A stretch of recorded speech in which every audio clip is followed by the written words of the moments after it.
Kenapa ya ada beberapa ibu yang tidak bisa menyusui? Sedih sih, tapi faktanya memang ada beberapa ibu yang proses menyusuinya itu tidak lancar. Nah, apa saja yang bisa menyebabkan seorang ibu itu kesulitan atau bahkan gagal menyusui? Aku akan bahas dalam video berikut ini.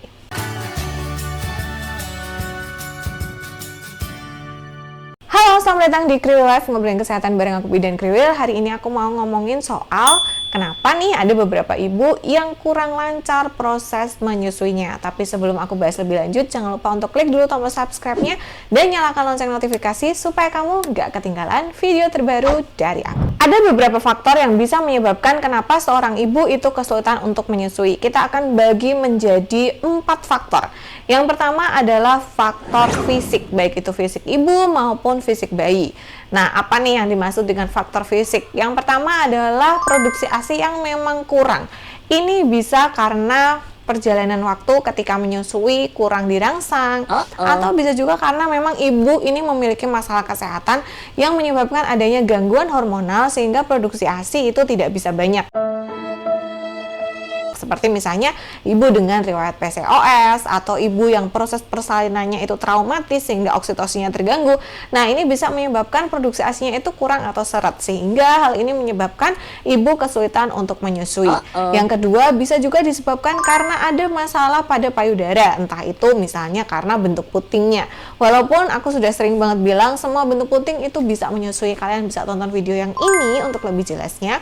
Tapi memang ada beberapa yang butuh effort lebih besar dibandingkan yang lainnya. Bisa juga karena misalnya payudaranya ini mengalami mastitis atau mengalami pembengkakan, sehingga akhirnya ibu menjadi kesulitan untuk menyusui dan pada akhirnya itu kurang berhasil atau tidak berhasil menyusui.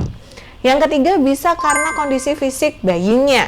Entah itu kalau misalnya bayinya punya tangkai sehingga pelekatannya tidak optimal, atau kalau misalnya bayi ada masalah seperti bibir sumbing, maka kondisi ini bisa menyebabkan ibu tidak berhasil atau mengalami kesulitan saat menyusui. Dan yang terakhir karena ada riwayat operasi pada payudara, atau misalnya ada riwayat pengecilan payudara atau pemasangan implan. Nah, ini bisa mengganggu saluran-saluran ASI sehingga mengganggu proses menyusui.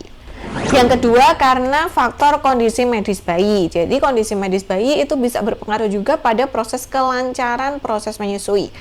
Misalnya nih, pada bayi-bayi prematur, biasanya refleks menghisap mereka itu belum sempurna atau masih kurang. Sehingga akhirnya mereka kesulitan untuk menghisap payudara ibu, sehingga ASI-nya jadi tidak optimal. Otomatis karena pengeluarannya tidak optimal, sehingga nantinya tubuh akan mengurangi produksi ASI tersebut, sehingga akhirnya ASI-nya jadi seret berkurang dan ibu jadi kesulitan untuk menyusui. Tapi tidak semua bayi prematur seperti itu. Dan kalau bayi prematur itu kesulitan untuk menghisap payudara, sebenarnya bisa dilakukan fisioterapi, jadi kayak dipijat gitu, sehingga nanti refleks hisapnya bisa jadi lebih baik. Kemudian bisa juga kalau misalnya bayi mengalami alergi atau masalah pencernaan. Kita tahu pencernaan sering disebut sebagai otak kedua. Tapi ada beberapa bayi itu yang sensitif terhadap sesuatu yang ibu makan. Misalnya nih sensitif terhadap zat pedas. Nah, bisa jadi karena ada masalah seperti itu. Jadi setiap selesai menyusu bayinya rewel atau bayinya mengalami masalah pencernaan kayak diare. Nah, itu bisa mengganggu juga proses menyusui yang nantinya akan meningkatkan resiko ibu kesulitan untuk menyusui. Dan yang terakhir adalah kalau misalnya bayi mengalami penyakit kuning atau jaundice gitu ya. Nah, ini sebenarnya itu kan justru ASI itu bisa memecah zat kuning pada bayi sehingga bisa meningkatkan kesembuhan, angka kesembuhan bayi gitu. Tapi masalahnya beberapa bayi yang mengalami kuning ini dia refleks hisapnya jadi kurang. Sehingga otomatis ketika bayi refleks hisapnya kurang atau karena bayinya sakit masuk rumah sakit sehingga ibu memberikan susu tambahan atau donor, maka bisa juga mengganggu proses menyusui. Yang ketiga adalah faktor lingkungan dan sosial. Nah, ini tuh jarang diperhatikan tapi sebenarnya ngaruh gitu ya. Yang pertama faktor dukungan. Kalau misalnya ibunya udah semangat banget nih baca soal ASI, tapi lingkungan sekitarnya, keluarganya, suaminya, mertuanya kurang mendukung proses pemberian ASI ini, maka nanti bisa aja nih ibunya dibilang ASI-nya jelek, dibilang payudaranya kecil, tidak disemangati, ketika don tidak dibantu gitu ya, sehingga akhirnya bisa membuat ibu stres dan akhirnya ngaruh ke produksi ASI sehingga ASI-nya jadi berkurang seret atau bahkan tidak keluar sama sekali. Kemudian banyaknya mitos di Indonesia tuh, mitosnya seabrek-abrek gitu ya. Nah, beberapa mitos itu justru malah membuat ASI jadi seret atau membahayakan kondisi ibu. Kayak misalnya ibu menyusui hanya boleh minum air 1 gelas sehari. Nah, itu kan bahaya ya, bisa bikin ibunya dehidrasi.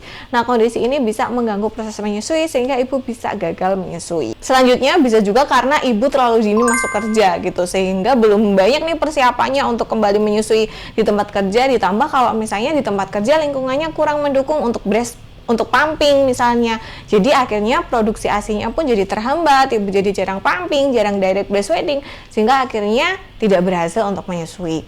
Dan yang terakhir adalah faktor psikologis. Kita tahu ya, psikologis itu sangat penting pada ibu menyusui. Karena apa? Karena kalau misalnya ibunya itu sedih atau stres, maka oksitosin terganggu, dan oksitosin ini sangat penting perannya pada proses pengeluaran dan produksi ASI.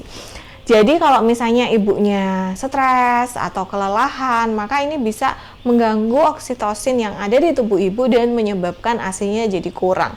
Bisa juga kalau misalnya ibu kurang percaya diri. Nah, kalau ibu kurang percaya diri, itu jadinya dia merasa diri salah, merasa tidak bisa untuk menyusui bayinya dengan optimal, merasa bahwa dirinya tidak bisa menjadi ibu yang baik. Nah, itu juga bisa berpengaruh pada proses menyusui, sehingga akhirnya ibu tidak berhasil untuk menyusui. Bisa juga disebabkan karena terjadi baby blues atau postpartum depression.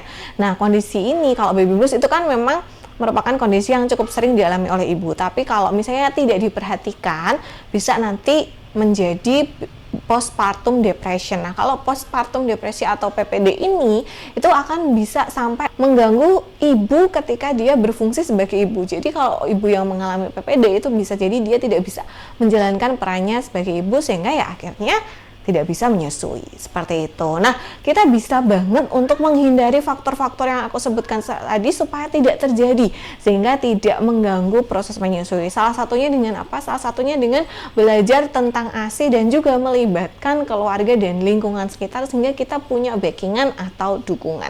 Kalian bisa tonton playlist menyusui aku, atau bisa juga tonton 7 kontak laktasi, video yang pernah aku buat. Itu bisa membantu kalian untuk mempersiapkan diri pada proses menyusui. Selamat menyusui dan semoga menyusuinya lancar, sehat ibu, sehat bayinya. Terima kasih sudah menonton video kali ini, sampai jumpa di video selanjutnya.